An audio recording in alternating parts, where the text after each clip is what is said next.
우리 동산교회 주님께서 사랑하여 주시고 또 이렇게 여름 수련회로 주님 모이게 하여 주시니 감사합니다.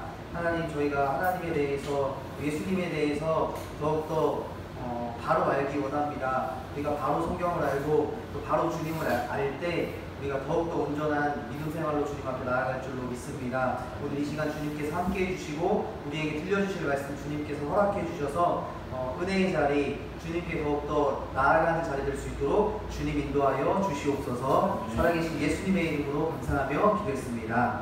아멘. 우리 성경을 한 군데 좀 찾아 읽어보도록 하죠. 사도행전 1장 8절 말씀, 우리 한번 너무 잘 아는 말씀인데요. 찾아서 한번 읽어보도록 하겠습니다. 혹시 여기 결혼하신 분 계세요? 아직 다 학생들이신 거죠? 대학생들. 네, 대학생들. 직장 다니세요? 제일 어리게 봤는데. 그러시구나. 네. 자, 우리 사도행전 1장 8절 말씀을 한번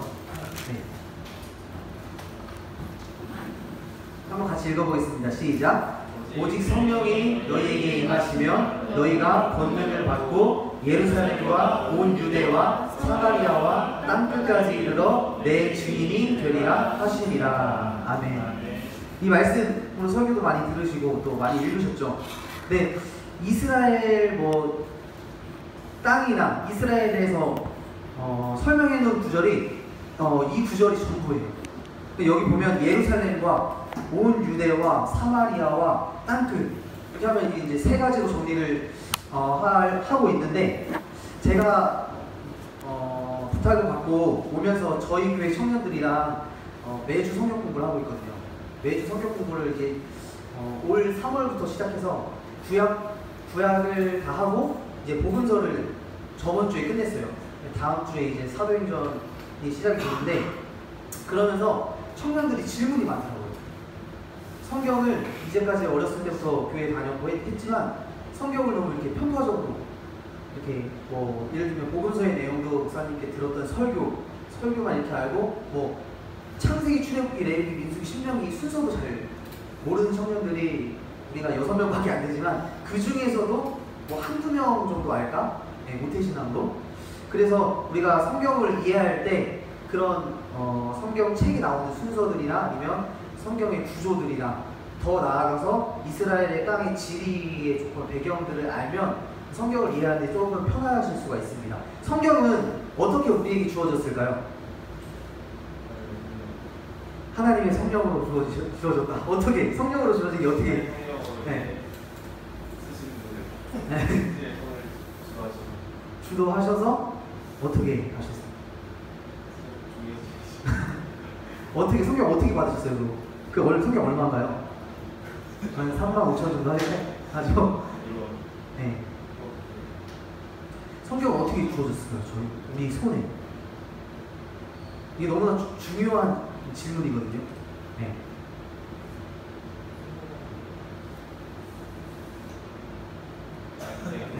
네. 그냥 근데 우리나라에 이제 들어오셔가지고 이렇게 전파해 주셨는데, 그 최초의 성경, 그분들도 이제 가지고 계셨던 그 성경은 어떻게 만들어졌을까요?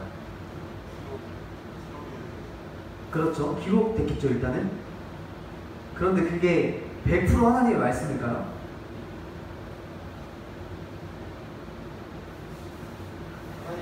저도 장신대 통합실 우리 교단 똑같은 전도사입니다. 비단 아니고요. 네. 네. 이런 질문들을 제가 교회 청년들한테 계속 했어요. 근데 처음에는 하나님의 말씀 성령으로 감동됐다, 그래서 이렇게 쓰게 하셨다. 근데 어떻게 우리 손에, 근데 이 성경에 이게 만들어진 역사나 이런 것들을 알면 우리의 신앙의 그 믿음이 더욱더 단단해질 수 있다는 거죠. 그냥 믿지 않는 친구도 있잖아요. 친구들한테 가서 성경 읽어봐라. 이 성경 뭔데? 그냥 그 친구들에게는 그냥 책이나 똑같은 건데, 우리는 하나님이 성령으로 성경을 기록했다고 하지만 그들한테는 별 의미가 없잖아요. 근데 그들도 이제 납득할 수 있을 만한 설명을 우리가 해줄 수 있어야겠죠. 이 성경은 그래서 어디에서 기록이 됐을까요? 처음 어느 땅에서 기록이 되기 시작했을까요? 그렇죠. 그 고대 근동이라고 하는 지중해를 둘러싼 이스라엘 땅에서 기록이 되었던 거죠. 처음에는 종이가 없었으니까 어디에 기록이 됐을까요? 당시에 뭐 나뭇잎 생각해 볼 수 있는데 이제 양피지나 뭐 파피루스 그때 당시 그런 데는 이제 누군가가 이걸 기록해야겠다. 모세의 율법이나 이런 것들을 하나님 말씀을 기록해야겠다 해서 조금씩 기록을 했겠죠. 그런데 지금 우리가 성경 가지고 있는 39권 구약만 보면 구약 39권을 전체적으로 다 그렇게 기록해놨을까요? 그 파피루스에 그 양피지 다 있었을까요?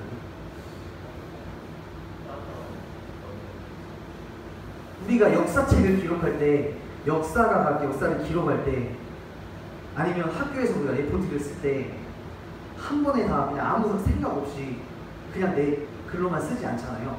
이것도 이 책도 참고하고 저 책도 참고하고 밑에 각주 살고 그러잖아요. 그러니까 성경도 마찬가지라는 거예요. 여러 가지 파편들이 있었을 거예요. 하나님의 말씀에 대한 그것들을 나중에 성경을 기록하고자 했던 성경 기록자들이 그 여러 가지 그런 것들을 조사하고 성경을 썼을 거예요. 그거의 근거 구절이 되는 게 우리 누가복음 1장을 한번 찾아보도록 하겠습니다. 누가복음 1장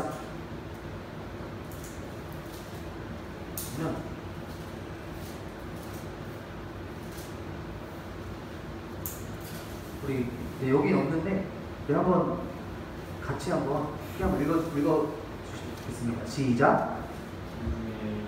네, 저는 없어요 지금. 네, 1장 1절부터 4절까지. 네.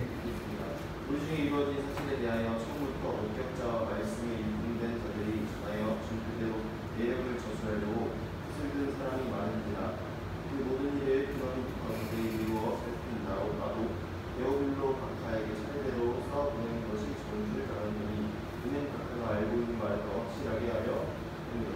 아멘. 지금 누가라는 사람이 누가복음을 기록하려고 지금 밑작업을 하고 있는데 이 사람도 어떻게 기록했대요? 누가복음 기록할 때 이제까지 있던 목격자들과 어떤 증언들과 어떤 기록을 가지고 자세히 조사하고 살피고 해서 예수님의 행적을 기록했다는 거예요. 그때 당시에 또 붓을 든 사람도 많고 이런 것들을 기록했던 사람들이 또 많았다는 거죠. 네. 구약 성경도 마찬가지입니다. 마찬가지로 우리 손에 들린 거는 여러 가지 그 고대 근동의 문서 자료들을 가지고 어떤 이스라엘의 하나님에 대한 신학적인 역사를 기록해놓은 것이 바로 이 성경책이라는 거예요. 하나님의 감동을 주셔서 하셨다. 이건 뭐냐면 하나님께서 하나님을 믿는 사람들의 그 마음속에 성경을 기록하게 하시고 또 그들이 공부하게 하시고 참고하게 하시고 이렇게 해서 하나님의 뜻을 인간의 이성과 생각으로 기록하게 하셔서 그것을 읽었을 때 성경을 통해서 우리가 말씀을 깨닫잖아요. 그것처럼 그런 여러 가지 작업들을 통해서 이제 성경이 기록됐는데 이스라엘에 가보면 지금 여러분 사해 아시죠? 사해가 뭐가 유명하죠? 사해 비누가 유명합니다. 사해 소금도 유명하고 사해 비누가 유명합니다. 이 피부에 좋다고. 네, 더 유명한 게 있어요. 사실 사해 근처에 있는 이 쿰단이라고 하는 곳이 있는데 이 쿰단 동굴에서 성경 66권 그 두루마리가 발견이 됐어요. BC 2세기경에 이게 발견이 됐어요. 그런데 지금 우리가 이제까지 가지고 있는 지금 여러분들이 가지고 있는 이 성경은 좀 후대 거예요. 후대에 이제 가지고 있는 그 사본을 가지고 성경을 기록했는데 이게 1947년도에 여기에서 더 오래된 사본을 발견한 거예요.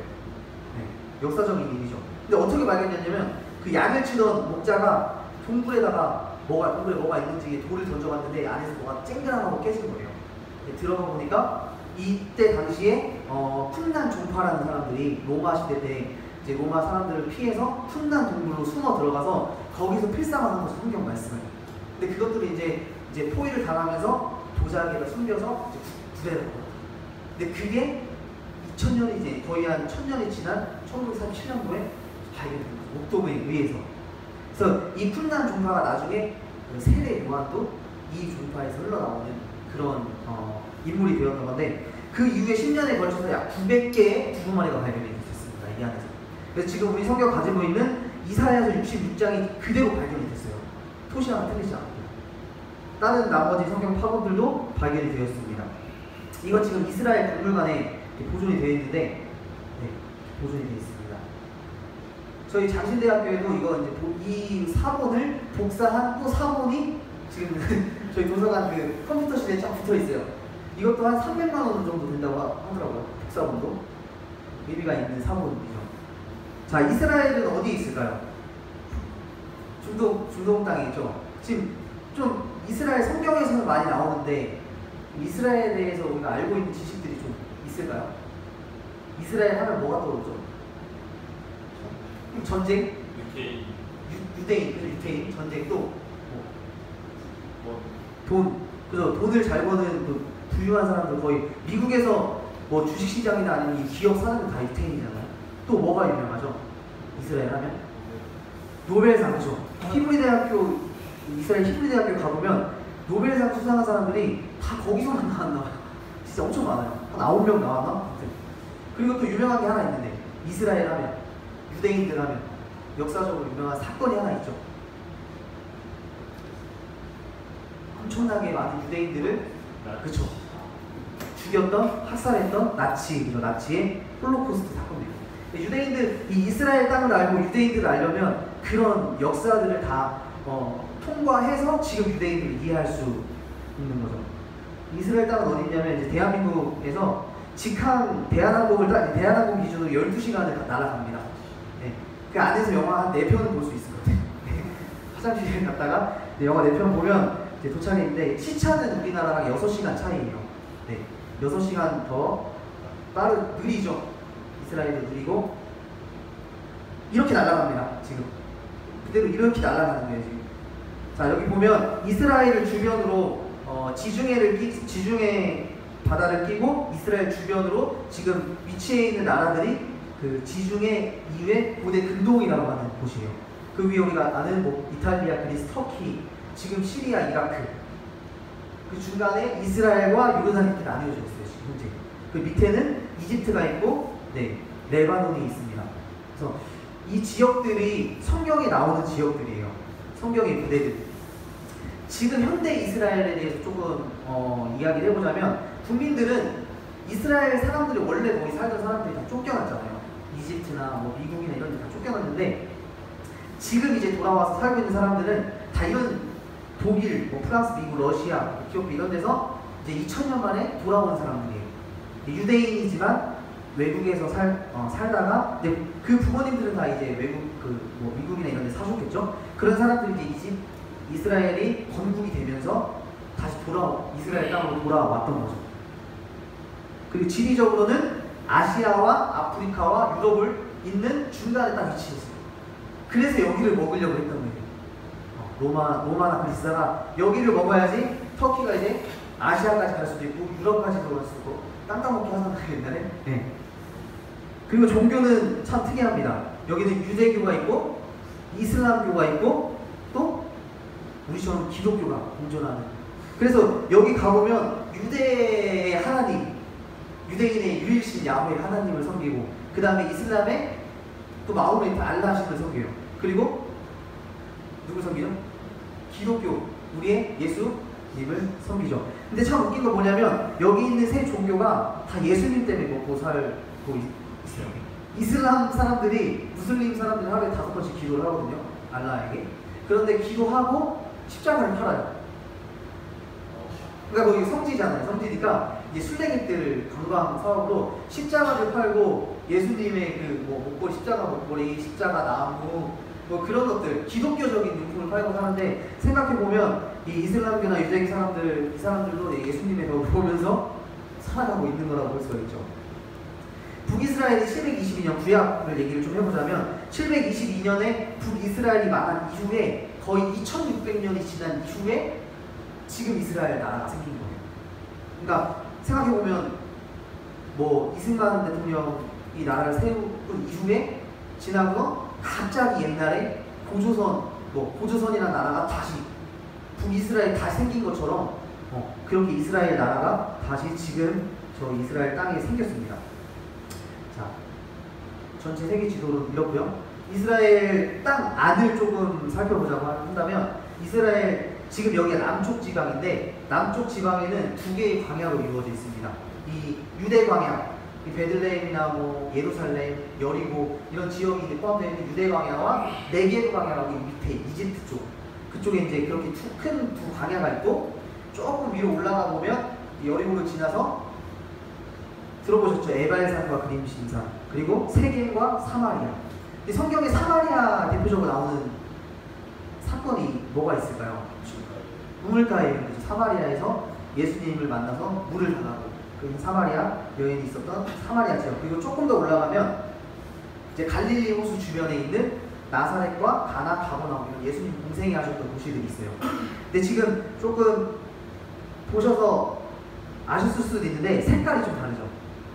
아래는 완전 광야, 물도 없는 광야인데 위로 올라갈수록 초록색이죠, 그죠? 그러니까 이스라엘이 지금 우리나라 한국이 세계 지도로 보면은 쪼만하잖아요. 근데 그거 아세요? 우리나라 땅이 되게 넓다는 거. 우리나라 땅이 이게 동그랗게 돼 있어가지고 작게 보이는데 되게 넓은 땅이래요. 우리나라가 거의 뭐 영국도 지도에서 작게 나온 거라고 그러더라고요. 그러니까 되게 큰 나라인데 우리나라가 이스라엘은 우리나라의 강원도 정도 크기가 되는 나라인데 이제 밑에 이제 사막이 또 많아서 이쪽은 거의 사람이 살 수 없는 그런 지역입니다. 그래서 이스라엘을 보면 전 세계의 어떤 그런 지형들을 다 가지고 있는 그 조그만한 나라에 그런 모든 지형이 있어요. 보시면 아실 텐데 그래서 지형적으로 보면은 약간 이렇게 이루어져 있습니다. 지중해 바다가 있고 그 지중해 옆으로 바로 평야가 있어요. 여기는 이제 이스라엘 사람들이 지금 여름에 해수욕을 즐기는 정말 정말 아름다운 그런 비치들이 있고 그 비치를 평야 지역이라고 해요. 평야 지역. 그리고 그 옆으로 지나가면 이 노란색 부분이죠. 이 노란색 부분은 약간 제가 우리나라에 비교를 해보자면 약간 제주도랑 비슷한 것 같아요. 네, 약간 둥지 형식으로 화산은 아니지만 그래도 좀 낮은 느낌 이렇게 언덕 지역. 그래서 뭐 목초 그 풀도 자라고. 네. 그리고 그 옆으로 가면 이제 유다 산지를 포함하는 유대 광야가 있습니다. 이쪽 땅에는 이제 큰 산맥이 있고 거기에 이제 예루살렘이나 뭐 이런 베들레헴 이런 고대 마을들이 위치해 있는 게 이제 이 산지 지역에 주로 사람들이 모여 살고요. 그 다음에 옆으로 가면 이제 요단 계곡이라는 그 파여진 그곳이 있고 그 옆에는 지금 이제 요르단 땅. 저기도 마찬가지로 이제 산지예요. 그래서 여러분들 초등학교 때 미술 시간에 혹시 이렇게 한 군데만 물감을 칠하고 딱 덮으면 이렇게 양쪽이 똑같이 되잖아요. 백발포란이라고 하죠. 여기 지형이 딱 그래요. 이 중간에 요단강 중심으로 물감을 칠하고 딱 접으면 반대쪽 지형이 똑같아요. 그래서 지금 중간으로 여기에 요단 계곡이 있고 그 다음에 옆에 바로 산지가 있어요. 산지. 그래서 여기서 저 요단 쪽을 바라보면 거의 비슷합니다. 산지고 그 이후에는 이제 또 조금 다르지만 거의 이런 좀 지형을 볼 수가 있고요. 여기가 방금 말씀드린 이제 쉐펠라 지역입니다. 제주도 가보셨죠? 좀 비슷하지 않나요? 제주도? 네, 오름 같은. 그리고 여기가 이제 중앙 유대 광야 산악 지역이에요. 이게 한 나라 안에 이런 지역들이 강원도만한 땅에 지역들이 있다는 게 느끼죠. 그리고 여기가 아까 말했던 4개 이 사람이 살 수 없는 지역입니다.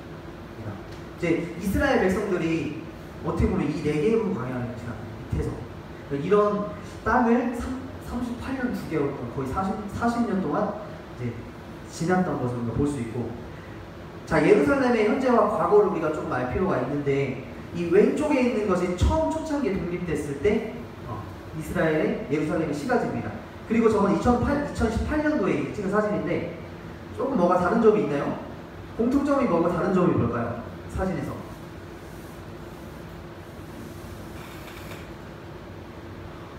자, 알아맞추면 우리 서원대 목사님께서 네, 선물 주십니다. 일단 공통점.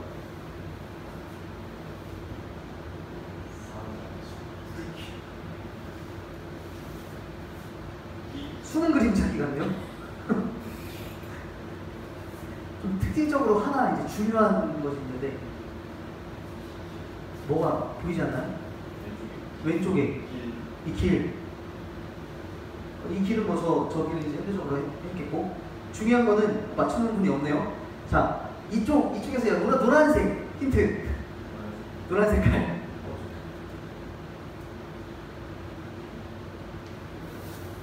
이거 뭘까요? 이슬람 사원이죠. 지금 이슬람 메카라고 하는 사원. 근데 저게 1948년에 독립할 때도 저게 있잖아요. 지금 중간에 보면. 그렇죠. 이슬람은 왜 예루살렘에 와 있을까요?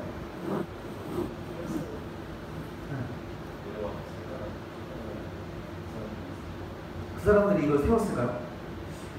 왜 이게 여기 있을까요? 그런 궁금증이 좀 있어요. 이게 이제 역사를 공부하면 나온 사실인데, 지금 공통점은 이슬람 사원이 아직도 이렇게 있다. 저게 언제 들어왔는지 이제 역사를 보면 그 전에 이슬람 제국이 들어와서 다 부수고 여기에 이슬람 사원을 만들어 놓은 건데, 자, 그런 공통점이 있고, 또 여기 보면 두 번째 이제 퀴즈입니다. 이 예루살렘은 지금 유대인하고 이슬람 사람하고 공존 같이 사는 그 지역이에요. 동예루살렘과 서예루살렘 이렇게 나눠서 이제 조금 이렇게 그렇지만 예루살렘에 사는 사람들은, 예루살렘에 사는 이슬람 사람들은 이스라엘 시민권을 가진 사람도 있어요. 일을 하기 위해서 히브리어도 배우고 그 취직도 하고, 그래서 이제 약간 어쩔 수 없는 거예요. 살아야 하니까. 이스라엘이 강대국이니까. 그래서 이제 같이 공존해 사는데, 여기 있는 이 아파트는 누가 사는 집일까요? 이슬람이 사는 집일까요? 아니면 유대인들이 사는 집일까요? 이슬람이요? 이유는? 네. 시간 되면은 메카 바라보면서 기도하고, 제가 그 주유소, 이스라엘에서 이제 차를 끌고 가는데, 주유소 가니까 주유소 그 창고 안에서 깔아놓고 기도를 하더라고요. 그 아마 장소는 그렇게 중요하지 않은데 방향만 이제 그 메카 쪽으로 해놓고 아무 데서나, 제가 예전에 살던 곳에서 아는 청년이 이제 한국으로 돌아온다고 택시를 불렀는데, 택시 딱 불렀는데 그 시간이 기도하는 시간이에요. 그 이슬람 사람이었는데 무슬림. 그래서 택시 옆에다, 차 옆에다 세워놓고 갑자기 트렁크에서 돗자리 같은 거 하더니 택시 옆에다가 해놓고 기도를 하고 있는 거예요. 그래서 이제 그 기도 끝날 때까지 좀 기다렸다가 이제, 근데 그런 건 이제 어쩔 수가 없어요. 그 사람들한테 뭐라고 할 수가 없어요. 인정을 해줘야 되는 부분. 여기는 이스라엘 사람들이 사는 곳입니다. 그거 어떻게 알 수 있냐면, 이 사람들은 그 지붕 옥상에 물통을 넣어요. 물통을 놓는데, 하얀색 물통이 있는 집은 이스라엘 사람들이 사는 집이에요. 그리고 이슬람 사람들은 검은색 물통을 놉니다. 그래서 여기 위에 보면 이제 하얀색 물통들이 있죠, 위에. 그리고 저쪽에 보면은 또 검은색 물통이 있어요. 저 오른쪽 끝에. 그래서 딱 하얀색 물통을 가지고 있는 집을 보면, 여기 유대인, 이스라엘 사람 사는구나. 이런 것도 지금 되게 그 재미있죠. 이스라엘 이런 식으로 이제 사람들의 삶을 보면 재미가 있습니다. 여기는 유대 광야. 그러니까 유대 광야의 모습도 좀 많이 달라요. 이렇게. 네, 패스하겠습니다. 이거. 자, 유대 광야에 우리 성경을 조금 찾으면서 할 건데, 우리 속죄일이라는 거 많이 들어보셨어요? 속죄일. 성경 레위기에 나오잖아요. 속죄일. 이스라엘의 모든 죄를 사하기 위해서 두 마리의 양을 잡습니다. 양을 잡아서 한 마리는 하나님께 드리고 한 마리는 광야로 보내서 죽게 한다. 이런 말씀 구절이 있어요. 레위기 16장 8절과 10절의 말씀을 보면 이렇게 나와 있어요. 우리 같이 한번 읽어볼게요. 졸음을 좀 참기 위해서. 자, 시작. 두 염소를 위하여 제비 뽑되 한 제비는 여호와를 위하여, 한 제비는 아사셀을 위하여 할지며, 아사셀을 위하여 제비 뽑은 염소는 산채로 여호와 앞에 두었다가 그것으로 속죄하고 아사셀을 위하여 광야로 보낼지니라. 이런 구절이 있어요. 그래서 이 광야로 보낸 이 양은 어떻게 될까요? 굶어 죽을까요? 물도 없고 먹을 것도 없고. 혹시 이 본문으로 목사님께 설교 들어본 적 있으신가요? 저는 어렸을 때 저 몇 번 들었는데, 이제 광야로 보내가지고 이제 뭐 광야에서 막 이렇게 헤매다가 물도 없고 먹을 것도 없고 해서 죽게 놔둔다 이렇게 이야기를 하셨는데 제가 이스라엘에 가보니까 그거는 약간 우리 생각. 성경 이스라엘 땅을 알지 못하고.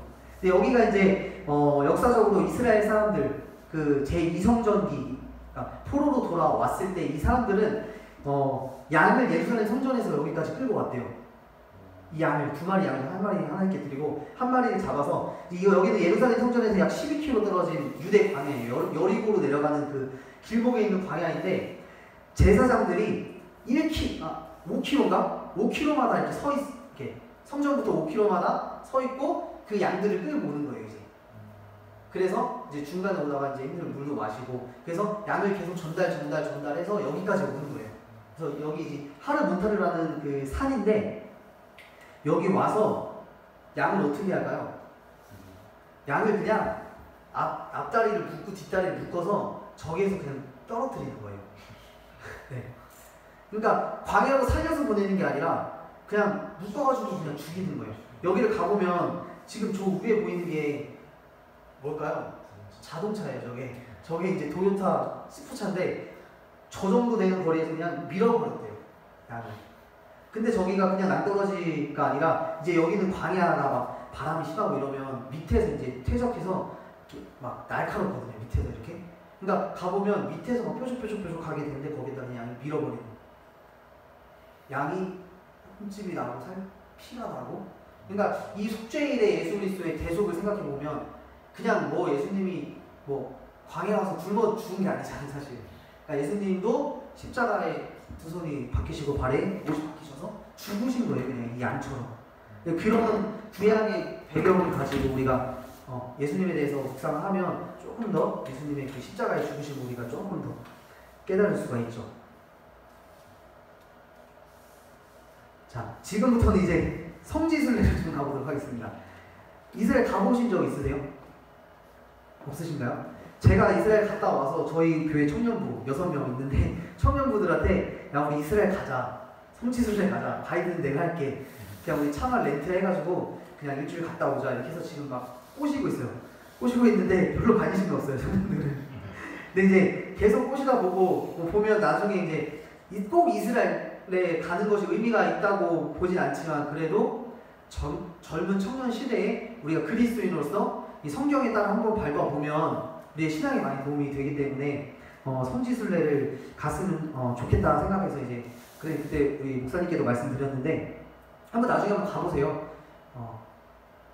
경유해서 가면 왕복 100만 원이면 갑니다. 네. 그렇지만 좀 오래 걸려요. 네, 한 28시간 정도 걸려요, 가는데. 네. 그래서 좀 저가 항공으로 해서 좀 빼고 목사님 갔다 오셔도 좋을 것 같습니다. 그래서 이제 예수님이 태어났을 때부터 예수님이 돌아가셨을 때까지 우리가 조금 장소들을 보면서 성지순례를 좀 해보도록 하겠습니다. 여기는 나사렛이라는 곳이에요.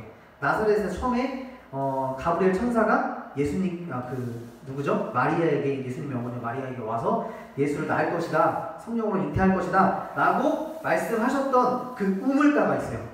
옛날에 이제 구약 성경에 보면 하나님께서 나타나시는 곳은 거의 우물가였어요. 뭐 기드온도 우물가에서, 그죠? 그리고 이 마리아나 엘리사벳 이런 사람들이 하나님을 만날 수 있었던 곳은 다 우물가 곁에서 하나님을 만났는데, 우물가에서 마리아에게 예수님이 수태보지를 한 그 우물가 위에 지금 지어놓은 교회가 마리아 수태보지 교회라는 곳입니다. 이곳에 가면 이제 예수님의 그 탄생에 대한 걸 볼 수 있고, 그 옆에 이제 마리아의 남편이었던 요셉의 집터가 있어요. 네. 지금은 지하에 있겠죠, 지하에. 네. 요셉의 집터. 여기서 이제 예수님이 어떻게 보면 같이 사셨겠죠, 그 집에서. 예수님의 직업이 뭐였죠? 목수 맞아요? 확실해요? 제가 우리 청년들이 대답을 하면 증거를 대라고요, 증거를 대라 하는데 목수가 맞을까요? 워프 아니었어요? 목수가 맞죠? 목수 맞아요. 네, 항상 의심하는 신학. 네, 나사렛에 가면 아직도 이런 그 목공소가 엄청 많습니다. 그래서 그때 가면 지금 뭐 한 90세 넘은 이런 아저씨들이, 할아버지들이 이제 목수 일도 하고 하는데 그 예수님도 마찬가지로 지금 조금 변했겠지만 이런 올드시티에 있는 이런 목공소를 보면서 예수님도 30살까지 아버지를 도와서 이제 이런 목공소에서 아마 일을 했을 것 같아요. 이런 것들을 이제 역사적으로 우리가 알 수가 있고, 예수님이 이제 어디서 태어나시죠? 그렇게 처음에 스테보지를 하시고 베들레헴, 왜 베들레헴에서 태어났죠? 거기서 나오면 되는데 무슨 사건이 있었어요? 어떤 사건이 있었어요? 가이사 아구스토라는 총독이 이제 야 너네 다 고향으로 돌아가서 호적을 등록해. 이제 인구조사, 이제 세금을 거두려고.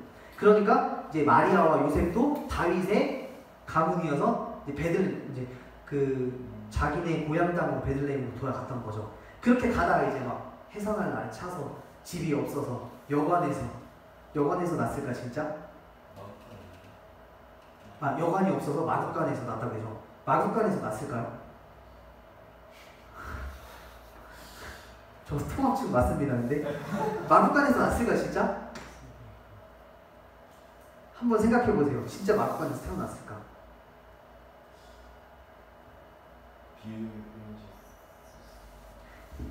예수님께서 그때 당시에는 친척들이 막 그 다윗이 자기네 조상이니까 거기 고향 가면 친척들이 있었을 거예요. 얘네 족장시대니까 이제 다 그렇게 됐잖아. 근데 가서 여관이 없어서 뭐 그냥 어디 마국간에 가서 났다? 이렇게는 볼 수가 없어요. 이스라엘 사람들의 역사로.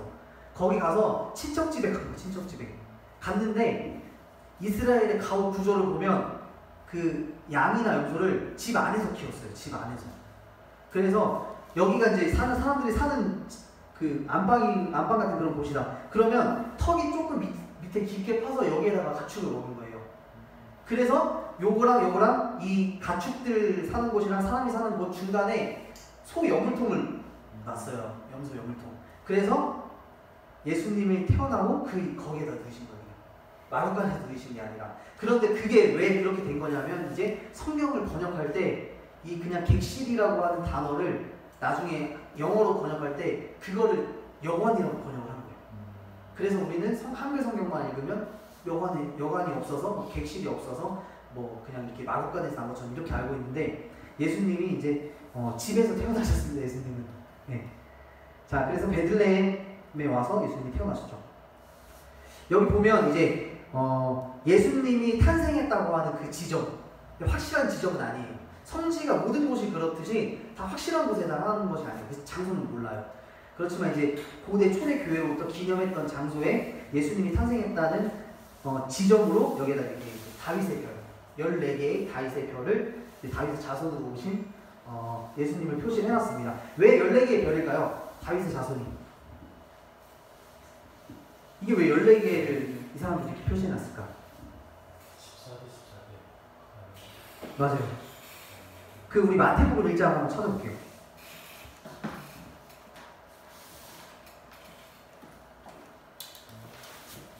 마태복음 1장 족보가 나오죠? 네, 족보 뒤쪽으로 가면 뒤에 지금 목사님께서 말씀하셨던 14대 어디부터 어디까지 14대고 어디부터 어디까지 14대고 또 어디부터 어디까지 14대라고 나와있죠? 아브라함부터 다윗까지 14대. 그리고 다윗부터 그쵸. 그러니까 실제로는 14대가 아니에요. 실제로 14대가 아닌데 이제 마태복음을 기록한 이 마태라는 사람이 그러니까 예수님은 니네가 생각하는 그 아브라함과 다윗의 자손으로 오신 메시아가 맞아.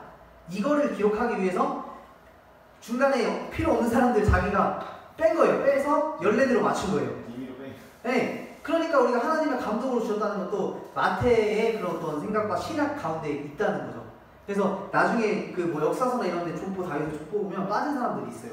왕들의 족보도 빠진 것도 있고. 그래서 이 사람들이 이제 다윗의 자손으로 오신 예수 그리스도가 14대 만에 오셨다 해서 14개의 별을 이렇게 해놓은 거죠. 유대인들은 믿지 않아요, 사실. 여기는 이제 교회이기 때문에, 초대 교회에서 기념해놨기 때문에. 그리고 예수님께서 이제 태어나시고 다시 나사렛이라는 동네, 어렸을 때 이제 사셨던 동네로 다시 돌아가셔서 이제 뭐 누가복음 4장 16절에 보면 안식일에 서서 이사야서를 읽는 그런 모습들도 나오죠. 여기가 이제 나사렛에 있는 유대인의 회당입니다. 여러분들 성지순례를 꼭 가세요. 제가 성지순례 가서 결혼했어요. 성지순례 갔다 만났어요. 이스라엘에서. 그러니까 여기서 찾을 수도 있지만 다른 곳을 한번 가보세요. 가서 또 엄청난 다른 인연들이 있으니까. 자, 제가 생각나는 대로 기도하겠습니다. 자, 동산교회 청년들, 목사님 결혼하시기 위해서 기도해 주시고 막 성지순례 이스라엘 데리고 가세요. 자, 그리고 예수님께서 나사렛 사시다가 어디로 오셨죠? 이제 30살쯤 되어서 세례를 받으시기 위해서 요단강 세례터에서 세례를 받으시고, 여기는 이제 정교회, 러시아 정교회 사람들이 지금도 이렇게 와서 세례를 받고 갑니다. 그래서 여기 보면 좀 재미난 일들이 있어요. 요단강 부분이 지금 요르단하고 이스라엘하고 국경이라고 했잖아요, 아까. 근데 여기 이렇게 보면 지금 저쪽은 요르단이에요. 그리고 이쪽은 이스라엘입니다. 그리고 그걸 이제 국경이 뭐냐면 저기 앞에 선 있죠? 밧줄. 이 밧줄 안쪽으로는 이스라엘, 그리고 저쪽 뒤쪽에 있는 밧줄 저쪽으로는 요르단인데, 이 중간에 여기는 뭐 공동경비구역처럼 뭐 그런 지역이에요. 그런데 여기 한국에서 어떤 목사님이 이제 성지순례를 가셨다가 청년 세례를 준다고 여기서 이제 세례를 주셨대요. 그러다가 이 두 분이 이게 깊고 물살이 세니까 잘못해서 넘어질 거예요. 넘어져서 어떻게 됐을까? 국경을 넘었어요. 저기를 넘어갔대요. 그런데 저기 넘었다고 못 오는 거 아니죠? 그냥 오면 되잖아요. 근데 저쪽과 이쪽은 엄연한 국가의 경계이기 때문에 하루 만에 저쪽으로 넘어가서 저기에서 이제 대사관 연락하고 다 신원 조회하고 다시 넘어오셨대요. 그러니까 참 웃긴 나라예요. 지금 뭐 예루살렘 같은 데 가면 이제 그 이제 벽이라고 해서 그런 분리장벽 거의 한 50cm 되는 그 장벽 하나 사이에 이스라엘과 요르단이 나눠져 있는데, 그런 거 보면 사실 저거 그냥 부시면 전쟁 나는 거잖아요. 사실 그죠? 여기도 마찬가지로 저 선 밧줄 하나로 국경이 이렇게 나눠졌다는 거 보면 참 재밌죠. 그래서 예수님께서 요단강에서 세례를 받으시고 시험을 받으러 가세요. 시험을 받으러 가시는데 바로 여리고 부근에 있었던 그 유대 광야에 있었던 이 산, 현재는 그 시험산이라고 하는 곳을 기념으로 카톨릭에서 수도원을 만들어 놨습니다. 이 안에 가보면, 여기 보면 좀 수도원 같은 거 보이시죠? 건물이. 이 안에 가보면 이제 그 당시에 이제 예수님이 사탄과 앉아서 시험을 받으셨다는 이런 돌. 옛날에는 이런 어떤 물건이나 이런 것들을 중요시했을 그런 당시들이 있었어요. 중세시대나 이런 거 보면 막 성상을 숭배하고 이런 것도 있잖아요. 그래서 이것도 이제 기념으로 이렇게 해놨는데, 여기가 뭐 예수님과 사탄이 겨루었던 돌이라고 합니다. 우리가 조금 이제 유대광야를 지나서 조금 위로 올라가 보면 이제 여기 에발산과 그리심산에 있는 사마리아 지역이에요. 사마리아 지역. 사마리아 지역에서 아까 말씀하셨던 사마리아의 우물가의 여인이 여기서 예수님을 만났죠. 만나서 이방인이었던 사마리아 여인이 유대인이었던 예수님을 만났고, 이거 역사적으로 중요한 사건이죠. 사마리아 사람들은 어떤 취급을 받았을까요? 이때 당시에. 이때 당시 맞아요. 진짜 사람 취급도 안 했던 사람들이었어요. 아수르라는 사람들이 내려와서 북이스라엘을 멸망시키고, 이 사람들의 정책은 뭐였냐면 아예 민족의 혼을 없애버리는 사람. 일본이 우리나라에 그랬던 것처럼 이름도 다 바꿔버려요. 그래서 이 사람들을 다 지역별로 흩어놨어요. 흩어놔서 나중에 그게 한 대, 두 대, 한 세대, 두 세대, 3세대 지나가면 이 사람들이 이제 자기네가 그런 유대 민족이었다는 걸 알까요? 모르잖아요. 그러니까 나중에 유대인들은 이 사람들을 보고 이제 혼혈이다, 잡종이다, 이래서 사마리아 사람들을 많이 무시했죠. 그런데 그 무시했던 사마리아인에게 누가 가셨어요? 예수님이 가셨는데, 예수님이 가셨다는 것보다 더 중요한 건 유대인이 갔다는 거예요. 유대인이셨던 예수님께서 가셔서 사마리아인을 만나주셨죠. 예수님께서 물을 달라고 하셨는데 또 생수의 생명의 물을 사마리아인에게 주셨죠. 지금 뭐 이것도 기념적으로 사마리아에 우물이 있는 우물 교회가 있습니다. 자, 사마리아의 아주 중요한 역사적인 사건, 지금도 가지고 있는 역사를 품고 있는 하나의 어떤 절기 같은 게 있는데 6월절이라는 거예요. 6월절. 6월절이 뭘까요? 6월절. 6월절이요. 6월절 들어보셨어요? 뭐 하는 날일까요? 6월절. 6월달에 있는 걸까요? 네. 피를, 그렇죠. 언제 때? 그렇죠? 그렇죠. 출애굽기. 출애굽기 이제 모세를 통해서 이스라엘 백성들을 노예에서 탈출시켜 주실 때 여러 가지 바로에게 여러 가지 제안을 내렸는데 마지막 듣지 않으니까 마지막에 흑암으로 통해서 막 하고 나서 이제 나중에 이스라엘을 출애굽시키실 때 6월절을 급하게 지키고 이제 광야로 가잖아요. 그 6월절을 근데 이스라엘 사람들은 지금 6월절을 안 지켜요. 지키긴 하지만 이런 어떤 짐승의 재물을 짐승을 잡아서 드리는 그 6월절은 없어졌어요. 그런데 전 세계에서 유일하게 남아있는 짐승을 잡아서 번제를 드리는 예배, 어떤 절기, 여기밖에 없는 거죠. 그래서 역사적으로 아주 이거는 종교적으로도 중요하지만 그런 어떤 일반 사회적으로도 아주 중요한 그런 곳입니다. 이곳에서 보면 성경 말씀 그대로 지킵니다. 여기는 유대인과 또 우리 기독교인이 보지 않는 사마리아 오경이라는 성경을 가지고 있어요. 이들 나름대로. 그래서 이 사람들은 구약 성경 다 보지 않고 모세 오경, 사마리아 오경만 봐요. 조금 달라요, 내용이. 네.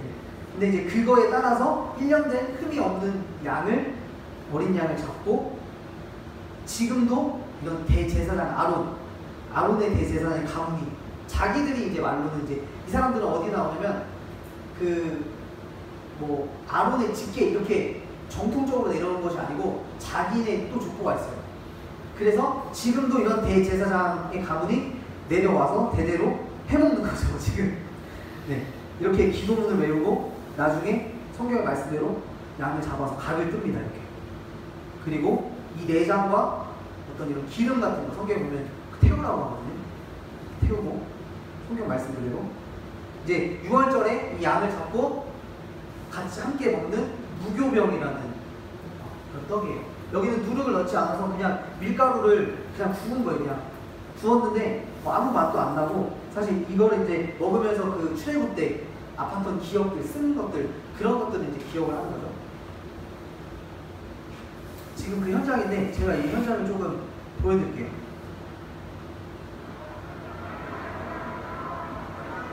지금 여기 보면 하얀색 옷 입은 사람이 다 사마리아인입니다. 사마리아인들. 유대인의 6월절보다 한 달이 늦어요, 이 사람들이. 한 달 후에 사마리아 6월절을 지키는데 이 사람들이 이 6월절을 지키기 위해서 준비를 엄청 해요. 그리고 이날 거의 40마리 정도의 양이 죽었어요. 이 안에는 이제 사마리아 유대인들만 들어갈 수 있고 저 옆에 있는 이런 사람들 양복 입거나 카메라 들고 이런 사람들 이제 허가 받고 이제 너무 이거는 역사적으로 중요한 거기 때문에 허가 받고 이제 촬영을 해서 이제 인터넷이나 아니면 방송에 내보내기 위해서 이제 관람하시는 분들.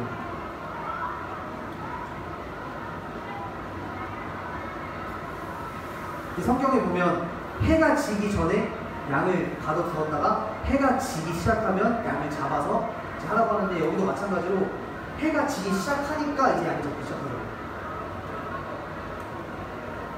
이걸 하나를 보기 위해서 이제 전 세계에 있는 유대인들, 다른 사람들, 기독교인들이 6월절, 사마리아 6월절에 맞춰서 이스라엘에 오곤 하는 것을 볼 수 있습니다. 그래서 지금 어떻게 보면 상황이 전세가 역전이 됐어요. 실제 유대인, 정통 유대인들은 이걸 보려고 이제 상종도 안 했던 사마리아 지역으로 이제 오는 거예요. 와서 이제 6월절 행사를 보고 잡고 있죠.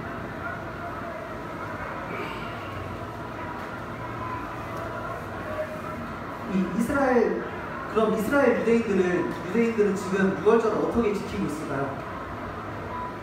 이렇게 하지 않으면 어떻게 지키고 있을까요?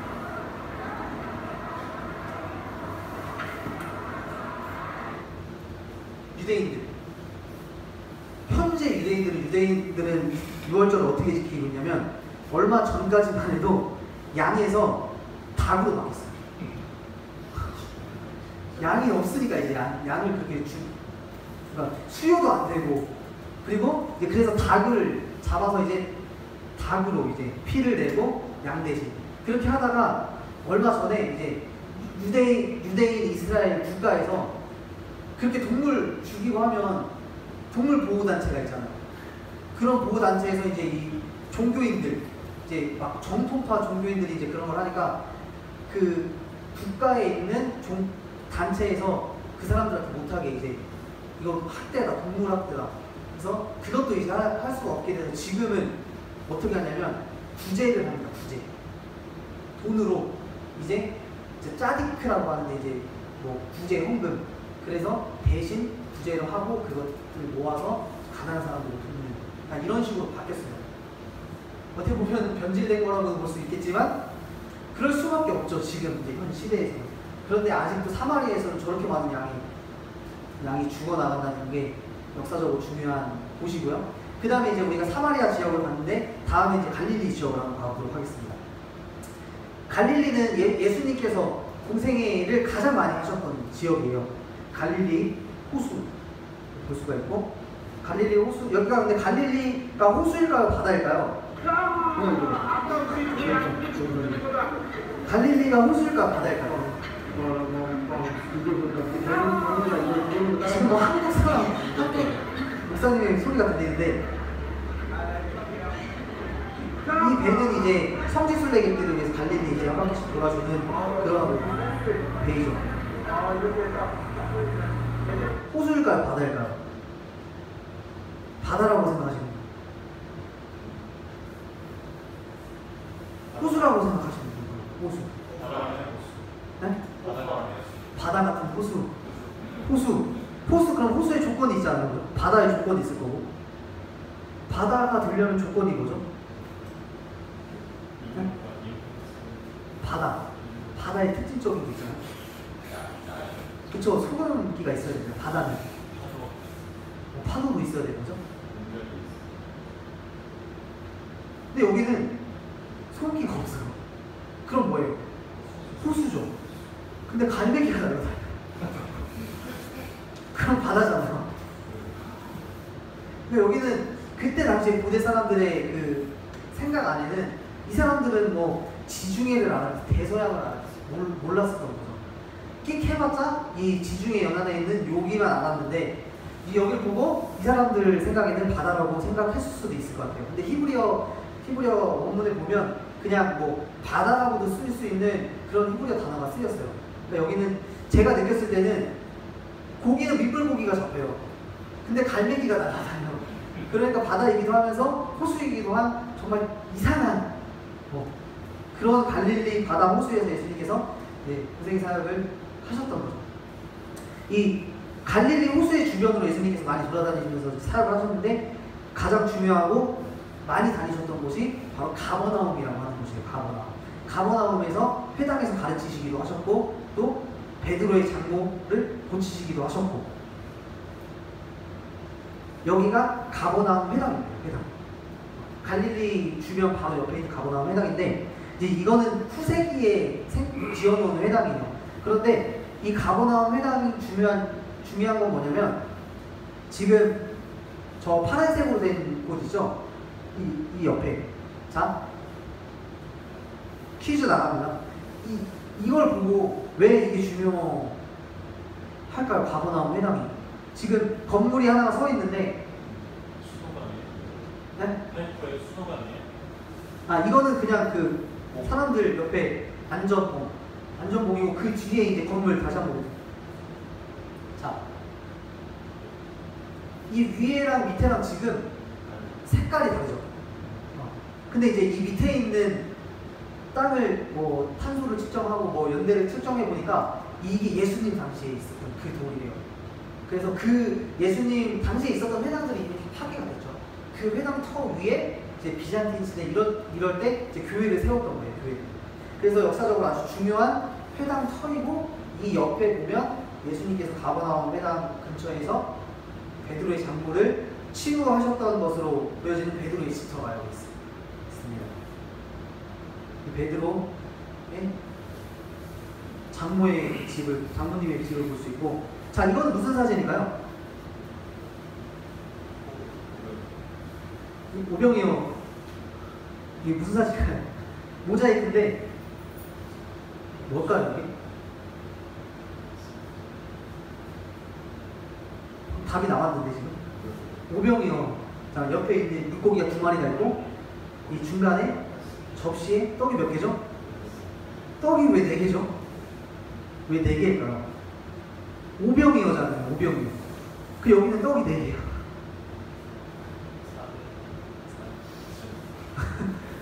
왜 4개일까요? 한번 상상을 한번 해보세요. 이 사람들도 떡이 5개인 거는 알고 있었을 거예요. 이거는 이제 후대에 이 모자이크 비잔틴 시대의 그 교회의 특징인데 왜 4개로 해놨을까? 의도가 있을 거란 말이에요. 의도. 맞아요. 그러니까 이것도 하나의 설이죠. 설. 그 사람들이 말하는 설인데 이제 예수님께서 오병이어 했을 때 떡을 하나 들고선 축사하셔서 여기 바구니에 떡이 4개밖에 없다. 그렇게 보는 해석하는 사람들이 하나 있고, 그 다음에 또 2번째 해석은 뭐냐면 접시 저 밑에 떡이 하나 숨어져 있어요. 지금 떡을 놓고 그 위에다 이제 차곡차곡 쏟다 보니까 위에 4개밖에 안 보인다. 이런 해석이 있어요. 그리고 하나는 뭘까? 이게 정말 어려운 게 중요한 해석이에요. 초대교회의 사람들. 예수님께서 이 떡 오병이어를 하시고 나서 요한복음에 보면 나는 생명의 떡이다 라고, 모세가 준 떡을 너네가 먹었지만 다 죽었잖아. 이제 생명의 떡으로 나를 먹어야 너네가 산다 이렇게 말씀하시면서 나는 생명의 떡이다 말씀하시다. 그러니까 이제 여기서 보면 떡이 4개가 있고 나머지 하나는 어디예요? 누구예요? 예수님. 그렇게 이제 신학적인 해석들을 하죠. 그리고 이곳은 이제 나중에 예수님께서 부활하시고 나서 베드로와 제자들을 만나시고 아침에 생선을 구워주셨잖아요. 구워주시면 조반을 먹었을 때 그 함께 먹었던 그 자리다 라고 해서 기념적으로 이렇게 남겨놨습니다.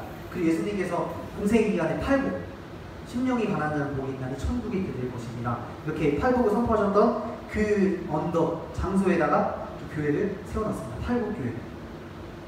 여기가 이제 갈릴리 주변이고, 자, 그렇게 예수님께서 공생을 하시다가 중요한 장소가 하나 있는데 가이사랴 빌립보라고 하는 곳이에요. 이 가이사랴 빌립보라고 하는 곳에서 어떤 일이 있었냐면 예수님께서 사람들이 막 수근수근거리면서 막 예수님에 대해서 평가를 하니까 제자들에게 묻죠.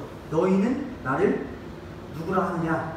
이렇게 하니까 제자들이 대답을 하죠. 어떤 사람들은 엘리야다, 선지자다, 세례 요한이다 이렇게 얘기를 합니다. 그러니까 예수님께서 야 그럼 너희는 나를 누구라?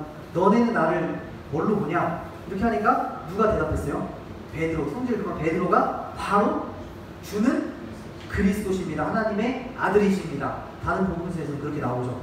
그런데 이 가이사랴 빌립보라고 하는 곳이 중요한 건 뭐냐면 여기가 판이라는 신을 섬기는 신전이 있었던 대도시였어요. 네. 판신, 그러니까 이거는 이집트의 라신, 그러니까 태양신에다가 또 뭘 붙이고 또 뭘 붙이고 해서 판신이 되고 또 나중에 거기다가 뭘 붙여서, 그러니까 그리스 신화에 나오는 제우스나 이런 것들이 다 옛날에 있었던 신을 조금 변형하고 막 그 신에서 누가 태어나고 이렇게 해서 신들이 나왔던 건데 여기는 이 판이라고 하는 신을 모시는 그런 신전이었어요. 근데 저 정도의 신전이 있었다는 것은 이 앞에도 엄청 발전된 그런 도시였다는 거거든요. 이런 데서 이제 사람들이 수근수근 거릴 때 제자들에게 물어보신 거죠. 야, 저 판신이 너네 주냐? 너네가 믿는 신이 저 판신이야? 근데 너네 지금 나랑 같이 있는데 나는 누구야? 이렇게 물어보시는 거예요. 그럴 때 베드로가 주님은 그리스도십니다. 하나님의 아들이십니다. 신이십니다. 하나님이십니다. 이렇게 고백을 했다는 건 아주 중요한 거죠. 가이사랴 빌립보. 그리고 나서 예수님께서 이제 공생을 마치시고 십자가에 돌아가시기 위해서 여리고를 지나갑니다. 이제 위에서 갈릴리에서 여리고로 내려온 거죠. 유대방 쪽으로. 여리고에서 무슨 일이 있었죠? 혹시? 예수님께서 여리고로 올라가시다가 누굴 만났죠?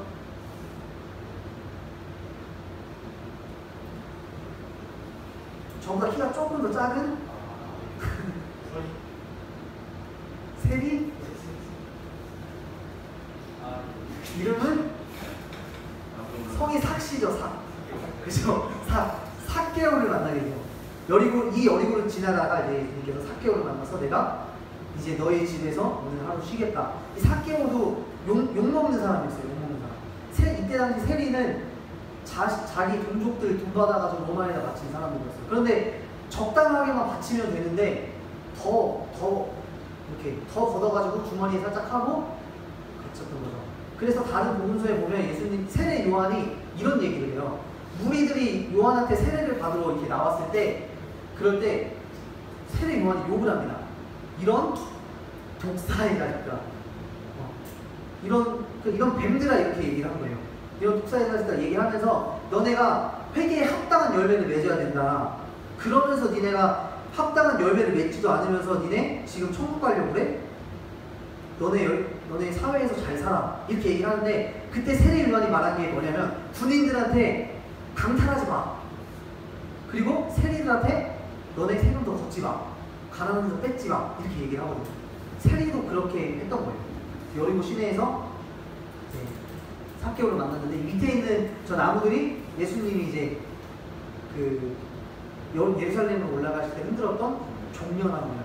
그래서 여리고를 종려나무의 성읍이라고 얘기를 하잖아요. 이때랑 지금도 이스라엘 여리고에 가면 이 종려나무들이 엄청나게 많아요. 이 종려나무 열매가 대추 야자라고 하는 건데, 꼭 우리나라 대추같이 생겨서 이제 그 대추 야자라는 되게 당도가 되게 높아서 이스라엘 사람들은 이거를 꿀로 사용해요. 꿀.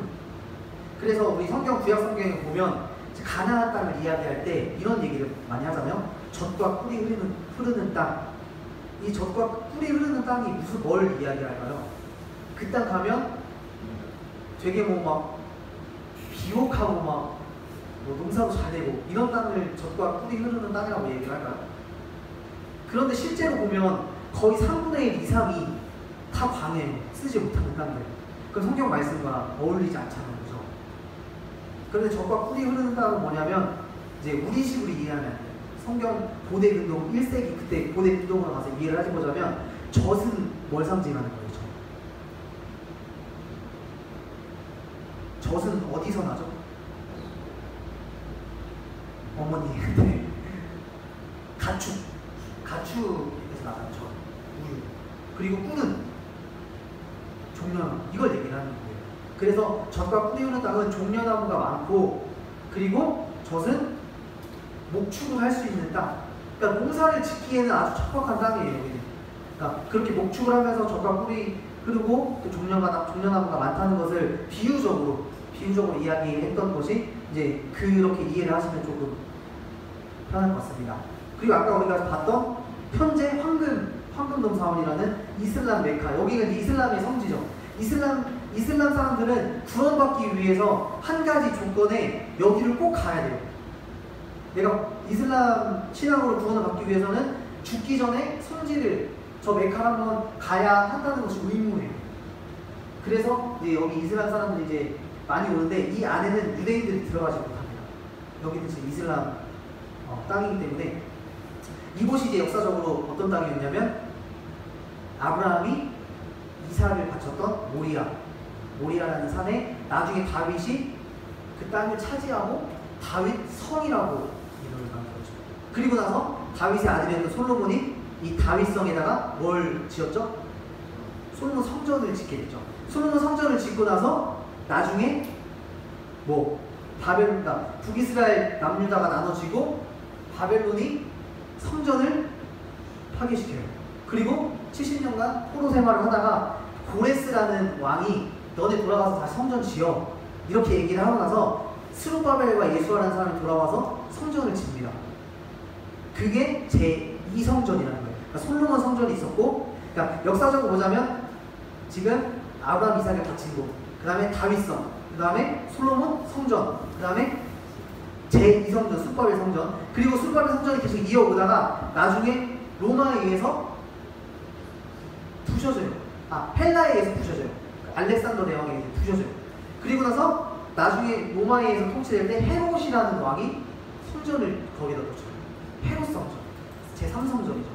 그래서 그 헤롯 성전이 있었는데 그 헤롯 성전 당시에 예수님이 이스라엘 땅에 사셨던 거죠. 그래서 요한복음 2장에 보면 예수님께서 뭐라고 말씀하시냐면, 야 니네가 저거 성전 46년 동안 지었잖아. 저거 허물고 내가 몇 사흘 만에 지을 수 있다고, 자기의 몸된 자기의 성전 육체를 이렇게 말씀하신다고 이렇게 얘기하셨던 게 그런 배경이죠. 헤롯 성전 다음에 이게 또 부셔져요. 나중에 뭐 십자군에 의해서 부셔지고, 그 다음에 오스만 그 이슬람에 의해서 이 헤롯 성전이 있던 자리에다가 이제 뭘 만들어요? 저걸 만드는 거죠. 저걸 그때 당시에 만들어 놓고 그게 이제까지 이어져서 여기는 그 이슬람의 메카가 되는 거죠. 그래서 이제 막 저걸 찾으려고 유대인들이 막 저기 성전 가까이까지 가려고, 왜냐면 자기네 성전이잖아요, 원래. 근데 유대인들은 지금 이 성전 서쪽에 있는 이 벽 하나밖에 없어요, 이 사람들한테는 가지고 있는 거죠. 그래서 이거 많이 보셨죠, 이 사진. 이스라엘 보면 이 성전 벽에서 유대인들이 이제 기도합니다, 저기다. 그래서 기도하면서 저기다 이제 뭐 기도문도 꽂아놓고. 저도 하나 아쉬운 게 못 가봤는데, 이 성전 지금 서쪽 벽이 여기 있는데 이 성전 밑으로 이렇게 터널이 있대요. 터널이 있어서 터널을 파놨는데 그 터널 끝에 가보면 그 성전 그 이삭을 바쳤던 그 장소, 거기까지 가장 가까이 갈 수 있는 그 터널을 파놨대요. 그래서 이제 그쪽까지 가서 이제 사람들이 이제 기도하고 그런 장소가 있었는데, 나중에 한번 가볼 기회가 있으면 거기도 한번 가볼 생각인데, 근데 이스라엘 사람들이 지금 어떻게 보면 2000년 동안 엄청나게 핍박을 받다가 지금 딱 찾았는데 서쪽 벽 하나 찾고 팔레스타인과 이렇게 분쟁 일으키고 있는 것이, 어떻게 보면 이 사람들 생각으로는 저게 당연히 자기네 거기 때문에 뭐 그렇게 사람을 죽이고 막 이렇게 테러를 하고 이런 것 자체가 이 사람들한테는 어떻게 보면 당연하다는 생각이 어떻게 좀 들어요. 근데 지금 우리는 사실 평화나 이런 입장에서 보면 그건 하나님의 뜻과 맞지 않죠, 사실. 그래서 지금 유대인과 이슬람 사람들이 또 이렇게 지금 벽 하나 사이에 대치하고 있고, 이제 거의 마지막인데, 여기는 이제 예수님께서 돌아가시기 전에 마가의 다락방에서 성찬식을 하시잖아요. 6월절 지키시는데, 이스라엘에는 지금 마가의 다락방이 두 곳이 있어요. 지금 지키는 곳이 두 곳이 있는데, 그 중에 한 곳인데 여기가 어디냐면 아라모, 그때 당시에 아라모가 공용이 되어 있었거든요. 아라모로 기록된 원판이 발견된 곳이에요. 근데 여기 뭐라고 써져 있냐면 마리아의 집이다. 마리아의 집인데 누구냐면, 그 마리아는 누구냐면 요한의 엄마. 마가 요한의 엄마라는 거죠. 마가 요한의 마가 다락방이라고 하잖아요. 그래서 여기가 지금 이제 아르메니안 교회에서 이제 관리하고 있는 마가의 다락방입니다. 그래서 거의 중요한 유적지들은 지금 다 아래에 있어요. 이 다락방도 위층에 원래 있잖아요. 근데 계속 부시고 졌기 때문에 그 밑에 계속 졌기 때문에 지금 여기 이곳은 지하에 있어요, 이렇게. 근데 저는 여기가 조금 더 생명성이 있는 것 같아요, 제 생각으로는. 그리고 나서 예수님께서 감람산으로 올라가셨죠. 감람산으로 올라가셔서 감람산에서도 겟세마네 동산, 이곳에서 기도하시고 마지막 골고다라는 곳에 가서 예수님께서 십자가에서 돌아가셨죠. 마지막입니다. 이 골고다, 이 예수님의 그 무덤교회에 가보면 이 돌이 하나가 있어요, 이렇게 밑에. 근데 저 돌은 이제 어떤 의미로 기념을 하냐면, 예수님을 십자가에 못 박고 나서 돌아가시고 나서 처음 예수님을 십자가에 내려서 이제 누이신 그 돌판. 아닌 것 같아요. 근데 그게 어디 있겠어, 지금 사실. 그게 만약에 있었다면 그게 아마 무상숭배가 됐을 거야. 모세가 묻힌 곳을 알지 못한다고 하잖아요. 모세의 무덤을 알고 있으면 아마 하나님보다 모세가 더 무상이 될 수도 있을 것 같아요. 예수님도 마찬가지. 예수님의 십자가의 속죄가 중요한 거지 그 돌 뭐가 중요하겠어요. 근데 이제 저런 기념을 가지고 예수님을 생각하고 묵상하기 위해서 가면, 한국 사람들은 별로 이렇게 사진만 찍거든요. 이렇게 사진만 찍는데, 이제 천주교 신자, 카톨릭, 정교회 이런 사람들 보면 저기에서 막 진짜 막 눈물을 흘리고 저기를 막 물티슈로 닦아요. 막 닦고 손수건으로 닦고 막 뽀뽀하고 막 그래요. 그래서 우리랑 좀 다르고 한국 사람들은 가서 막 야, 이거 어디냐 막 이렇게 하고 사진 찍고 가고 하는데 그러니까 우리는 한국에서 이스라엘 머니까 한번 갔을 때 여러 군데 보고 사진도 찍고 기념해야 돼서 가는데 뭐 다른 나라 카톨릭이나 이런 데서 오면 그 사람들은 여러 군데 보는 게 중요한 게 아닌 것 같더라고요. 근데 장소 몇 장소만 딱 가서 미사 드리고 예배 드리고 그냥 이렇게 하고 참 묵상하고 이렇게 오는데 우리나라 사람들은 여기서 5분 저기서 5분 사진 찍고 근데 그게 더 효율적인 것 같아요. 제가 생각했을 때 인터넷에 다 있잖아요 자료가. 그러니까 여러 군데 보고 오는 게 좋고 목사님 꼬셔서 성지순례 한번 가십시오.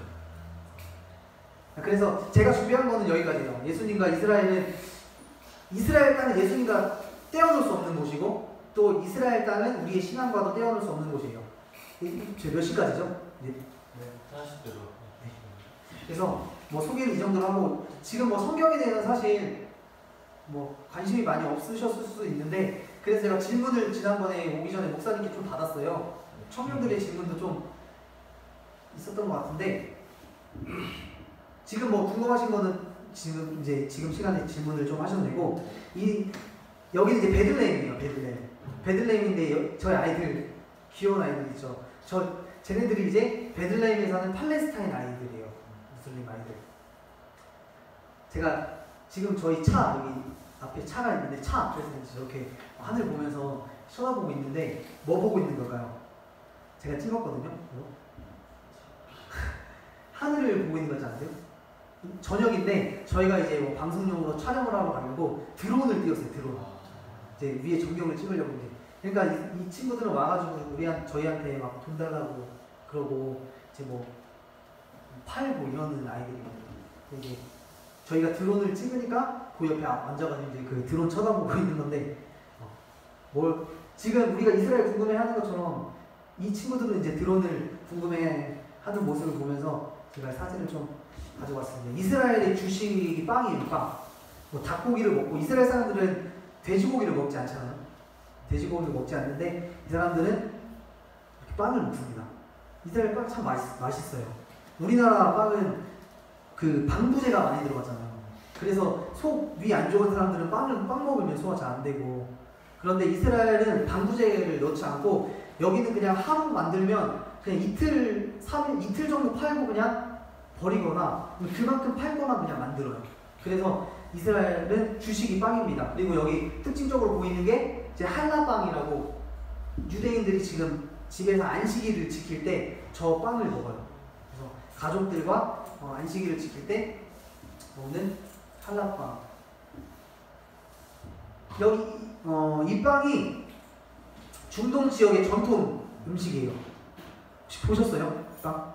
이게 이제 뭐 이태원이나 이런 데 가도 좀 팔긴 하는데, 그러니까 중동 음식, 그때 뭐 터키 음식 팔 때 이제 이런 빵을 파는데, 저거는 이제 공갈빵이라고 불러서 안에가 아무것도 없어요. 비어 있어요. 그래서 저걸 벌려서 안에다가 뭐 샐러드나 뭐 양고기나 닭고기 이런 거 넣어서 이제 샌드위치처럼 먹는데, 성경에 보면 이것도 성경이 나오는 하나 우리가 확인할 수 있는 게 룻기 2장에 보면 룻이 이제 보아스의 밭에서 막 이삭을 줍다가 점심시간이 돼서 이제 빵을 먹으러 가는데 그때 이렇게 얘기해요. 네 떡 조각을 초에 찍어서 먹어라. 이런 말씀 구절이 나와요. 이렇게. 근데 그때도 이제 그때 그 모압 땅이나 베들레헴 땅이 다 고대 근동 지역이기 때문에 이런 문화를 가지고 있는데 그때 먹었던 아마 떡이 저 피자빵일 수도 있어요. 그러니까 지금은 조금 더 뭐 가공을 했던지 아니면 좀 형태가 바뀔 수도 있겠지만 저런 밀가루 빵에다가 이 밑에 있는 이 후무스라고 하는 전통 소스라고 하는데 이제 콩을 갈아서 만든 거예요. 콩을 갈아서 올리브 기름을 두르고 이제 그거를 찍어 먹는데, 그래서 제가 이제 청년부 우리 성경 공부할 때 한국식 피타빵과 한국식 후무스를 만들어 보자. 이게 저 구할 수가 없어서 그래서 호떡을 사고 그리고 저 뭐 땅콩잼을 사서 올리브를 뿌려가지고 이제 룻기 공부하면서 그렇게 한 기억이 있는데, 아무튼 이런 좀 문화를 알면 우리가 성경을 이해하는데 조금. 여기는 아랍 동네 피자입니다. 네. 정말 맛있어요. 되게 얇고 찐 피자라고 하죠. 되게 얇고 위에 뭐 이렇게, 여기는 이제 또 돼지고기나 이런 거 다 먹을 수 있기 때문에 다 불고기 피자 뭐 여러 가지 있습니다.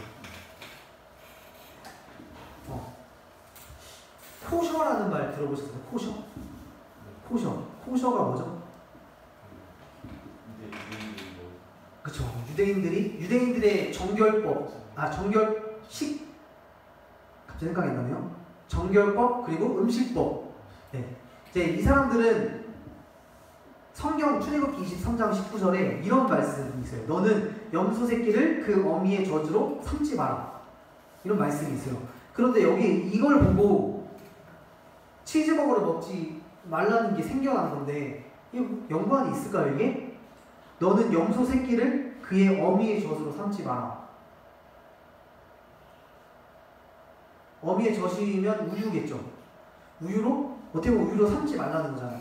근데 이거를 이 사람들은 이 성경 말씀에 근거해서 먹지 않는 게 아니라 성경 말씀을 랍비들이 해석을 해놓은 게 있어요. 뭐 미시나라든지 탈무드 이런 데 보면 정말 한 구절을 가지고 엄청나게 많은 율법, 그러니까 행동 지침들을 만들어냈어요.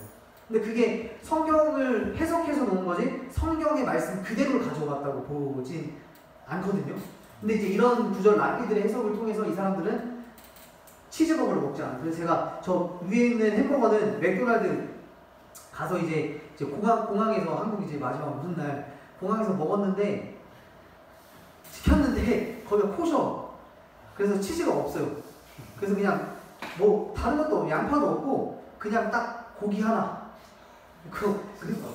뭐 안에 샐러드 이런 게 조금 있긴 해요. 근데 사실 상추 같은 거. 근데 치즈가 없으니까 정말 맛이 없죠. 그래서 이 사람들이 아주 유대인과 이방인들을 구별하는 것은 야훼 하나님을 섬기는 것도 있지만 가장 구별을 심하게 할 수 있는 건 뭐냐면 음식법이에요. 그래서 이번에 뭐 그 한국에서도 그쵸? 코셔 음식 그것도 마찬가지로 다 이런 배경에서 나왔던 거죠. 그럼 아예 치즈를 안 먹는? 먹긴 하는데 같이 먹지 않아요. 그쵸. 고기랑 치즈 같이 먹는. 그래서 웃긴 게 뭐냐면 그 이스라엘 있을 때 고등학교 다니는 그 학생이 있었거든요. 그러니까 얘네들 이제 뭐 근데 한국인이니까 치즈도 만들어서 먹고 근데 이스라엘에 코셔 맥도날드가 있고 코셔가 아닌 맥도날드도 있어요. 근데 그런 데 치즈버거가 있지만 이 사람들이 이 친구가 이제 학생이 학교 가가지고 야 너 그럼 치즈버거 안 먹냐 이렇게 막 이제 하는데 어떻게 하냐면 치즈를 먹고 조금 시간이 흐른 다음에 고기를 먹으면 상관이 없대 또. 소화될 때까지. 그러니까 이게 같이 뭐 이렇게 어우러지면 안 되는 거고. 그래서 웃긴 거는 진짜 저랑 같이 살던 1년 동안 살던 목사님 아들이 있었는데 이 친구가 지금 고3이고 군대를 갔거든요. 이제 이스라엘 고3 마치자마자 군대를 가요. 그런데 군대 가기 전에 이제 졸업하고 자기 고등학교 친구들이랑 이제 집에 데려가서 노는데 유대인 친구들이잖아요. 근데 우리는 라면을 많이 먹잖아요. 근데 라면 뒤에 보면 그 성분에 돼지고기가 들어간단 말이에요. 거기. 그래서 이걸 먹으면 안 돼요. 유대인들은 자기네들은. 근데 그 남자애가 형 내가 유대인들을 전도해야 될 것 같아 이러면서 라면을 먹일 거라고 내가. 근데 그렇게 하면 사실 무시하고 그들의 신앙을 하지만 이제 라면을 그래서 친구들이 와서 야 이거 돼지고기 없어 이제 뭐 해가지고 이제 라면 한번 먹였어요. 그 중에 이제 이도라는 친구가 있어요. 이도 유대인인데 정통 유대인이에요. 그 친구는 한국도 왔다 갔는데 이제 그때 당시에 이스라엘에서 라면을 한두 번 그 친구랑 놀러 와서 둘이 가장 친한데 놀러 와서 몇 번 먹다 보니까 이제 맛있는 거예요. 얘가. 그래서 나중에 이제 목사님이 한국에 오셨을 때 그 이도라는 친구를 데리고 왔어요. 한국 여행을 이제 시켜준다고. 근데 한국 와가지고 막 그 김치 어디지? 김밥 천국 가가지고 저도 만났거든요. 가서 막 떡볶이 라면 시켜가지고 오는데 유대인들 라면 잘 먹어요. 잘 먹고. 그래서 이제 이건 뭘 얘기를 하는 거냐면 정통 유대인들, 그러니까 국가에서 돈을 받고 그 정통 유대교 율법대로 살아가는 부류가 있고 어떻게 보면 이제 좀 비교할 건 아니지만 어떤 목회자 그룹이 있고 성직자 그룹이 있고 그 다음에 조금 이제 직장 생활하고 이제 사회에 어울리는 이런 사람들은 안식일도 뭐 지킬 때 있고 안 지킬 때는 또 가족들하고 뭐 캠핑도 가고 그러거든요. 이제 그런 부류가 있고 완전 세속 유대인이 있고 이 사람들은 뭐 유대교는 뭐고 나발이고 없어요. 그냥 하는 유대인들이 있고. 근데 그 고등학생들은 자기가 하는 야훼 하나님을 믿지 않는다는 사람들도 있대요. 그러니까 이 사람들은 그래서 지금 이스라엘 유대인들은 하나님을 믿는다기보다는 정통 유대인 빼고 하나님을 믿는다기보다는 그냥 절기를 지키는 유대인들이 많아요. 그러니까 습관이 된 거죠. 어렸을 때부터 하나님에 대해서 하나님에 대한 신앙을 가진, 그러니까 신앙이 깔려 있지만 하나님에 대해서 그런 것이 아니라 그냥 아빠 때부터 안식을 지키고 절기 지키고 유월절 지키고 했던 거예요. 그러니까 야 물어봐서 야 너네 안식을 왜 지켜? 야 하나님 믿어? 이렇게 물어보면 얘네들이 하나님이 누구야? 이렇게 물어보는 유대인들도 있다는 거죠. 지금 어린 세대들이. 그래서 이 사람들 유대인과 이방인들을 비교하는 것은 이 음식법이 가장 구별할 수 있는 거고, 여기 아까 갈릴리에서 잡힌 민물고기입니다. 민물, 이건 이제 베드로 고기라고 하는데 그 양식한 것 같아요. 제가 봤을 때. 그 갈릴리에서 이거 잡아서 수용을 할 수가 없어요. 그 성지순례객들이 여기 와서 다 이걸 먹는데 그 많은 사람들을 갈릴리에서 고기를 준다? 그건 아닌 것 같고 그냥 이렇게 양식해가지고 주는 것 같고 별로 맛은 없더라고요. 그리고 성경에 나오는 쥐염 열매. 그러니까 그 성경에 그 얘기 나오죠? 큰아들과 작은아들이 있는데 이제 내 거 줘, 내 유산 줘 해가지고 이제 나가잖아요. 그래서 돈 다 탕진하고 나중에 돼지가 먹는 쥐염 열매가 쥐염 열매 먹는데 그것도 주는 사람이 없더라 했을 때 이게 그 쥐염 열매입니다. 여기는 이제 위에는 한창 열려있는 거고 밑에는 가공을 한 거예요. 말라 있는 거. 근데 이거 먹으면 어떨까요? 맛이? 쥐염 열매 누가 줘도 안 먹는다고 막 그러잖아요. 어떨까요? 달아요, 되게. 단맛이에요. 근데 우리가 이제 맛있는 걸 많이 먹으니까 맛이 없지만 이렇게 먹어보면 약간 사탕수수 보다는 조금 덜 달지만 약간 단맛이 나요. 쥐염 열매라는 걸 볼 수 있고, 이스라엘의 대표적인 과일인 석류가 많이 나는데 이 석류는 이때 솔로몬 당시 솔로몬의 왕관은 이 석류 모양을 착안해가지고 왕관을 만들었다는 유대인들의 이야기가 있습니다. 아까 말했던 정통 유대인들이에요. 이 사람들이 이제 안 먹는 거예요. 이 사람들은 정결법도 지키고. 그래서 여기 보면 제가 지하철에서 오면 생각났는데 이거랑 제가 사왔거든요. 이스라엘에서. 그래서 오늘 목사님께 한번 착용을 이렇게 해보고 하려고 했는데 제가 까먹고 왔는데, 여기 있는 거는 이제 테필린이라고 하는 기도할 때 묻고 이제 기도하는 그런 장치들인데 이 사람들은 아직도 이걸 하고 이제 하나님께 기도하고 하는 것을 볼 수가 있습니다. 저기 들고 있는 것은 이제 모세 오경을 넣는 토라를 가지고 있는 토라 그 항이에요, 통. 남자들만 유대인인데 특이한 건 여기만 길죠. 옆에만. 이제 유대인 남자들 보면 여기는 좀 짧게 감는데 여기를 길어요. 구렛나루 옆쪽을 길게. 근데 이것도 성경이 나오는 말을 랍비들이 해석해 놓은 건데, 이제 어떤 얘기 나오면 너네가 이마 옆에 여기 머리를 둥글게 여기 밀지 말라 이런 게 있어요. 그래서 이 사람들은 여기를 이렇게 길게 남겨놓습니다. 어떻게 보면 신앙이 그거지만 저희들이 봤을 때 상당히 재밌죠. 이스라엘 군대 다 갔다 오셨죠? 군필이시죠? 몇 년 정도 하셨어요? 23개월이면 몇 분 번이죠? 이건 좀 귀엽네요. 그렇죠. 저도 27개월 했는데 여기는 고등학교를 졸업하면 바로 군대를 가요. 남자가 3년 몇 개월, 여자가 2년 몇 개월. 이렇게. 남자, 여자가 막론하고 군대를 가야 돼요. 그래서 군대에 가서 이제 자기 특기대로 군 복무를 하고 나중에 대학을 가요. 근데 대학 갈 때 아주 많은 혜택이 있죠. 만약에 군대에서 어떤 기술을 배웠다. 그러면 그걸 가지고 대학을 갈 수가 있습니다. 그래서 이 옆에 있는 이렇게 격리하고 있는 친구들은 지금 고등학교 졸업식이에요. 저게 고등학교 졸업식인데 이제 졸업식을 가보면 우리는 막 그냥 가운 입고 앉아서 상장 얘기하고 숨게 듣고 이러잖아요. 어른들 그 교장선생님. 근데 여기는 이 학생들이 졸업식을 다 준비해요. 그래서 뭐 뮤지컬도 하고 뭐 이렇게 노래도 하고 이런 식으로 하는데, 지금 여기는 이제 군대 가는 어떤 그런 뮤지컬을 지금 하고 있는, 이렇게 뮤지컬을 하고 이 친구들은 졸업하고 나서 바로 군대에 징병이 됩니다. 근데 집에서 출근하는 사람들이 많고 이 왼쪽에 보면 시장에 이렇게 군인들이 많아요. 무장으로 이 사람들은 총을 메고 그냥 다녀요. 지하철도 타고 이제 자신들이 지키는 곳에 이제 가서, 그리고 이 사람들은 이제 잘 때도 총을 베개 밑에, 집에 가져가거든요. 총을 베개 밑에 넣고 이제 군인들이 참 젊고 학생들이라서 다 18에서 20살. 그래서 대학생들이 다 21살이면 다 군대 갔다. 여기는 이스라엘의 화장실인데, 화장실에 한 이런 게 있어요.